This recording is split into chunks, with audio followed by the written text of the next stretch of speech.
In today's video, I'm going to teach you how to create a subscription form in Moosend. Let's start right inside your Moosend dashboard. Head to the Forms section and choose Create New Form. This opens the form builder where you'll do all your work in one place. Think of this as your workspace for capturing signups in a way that fits your website's look and your audience's behavior. Next, pick the form type that best matches your goal.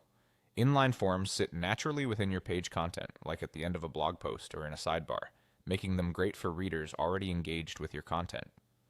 Pop-ups appear over the page and are useful for time-sensitive offers or list growth prompts. Used thoughtfully, they get attention without overwhelming visitors. Floating forms stick to the corner or edge of the screen as a subtle banner that's visible while users scroll, ideal for steady, low-friction signups. As you choose, consider where your visitors are most likely to notice and interact with the form, and remember to think about the mobile experience too.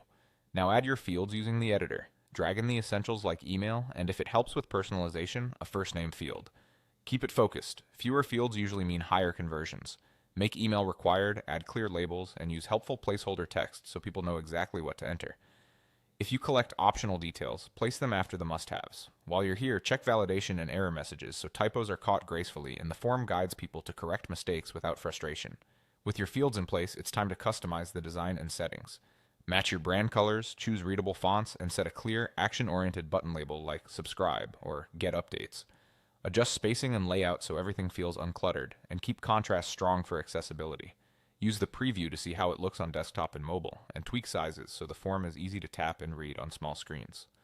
For settings, refine when and how the form appears. For pop-ups and floating forms, choose triggers like a short delay, scroll depth, or exit intent, and set frequency capping so you don't show it too often to the same visitor. Decide what happens after someone submits. Show a friendly success message or a simple thank you state that confirms they're in. If compliance matters to you, include a consent checkbox and keep your language clear and respectful. A concise form, thoughtful timing, and a reassuring message go a long way toward building trust. And that's it. Your Moosend subscription form is ready, polished, and designed to convert.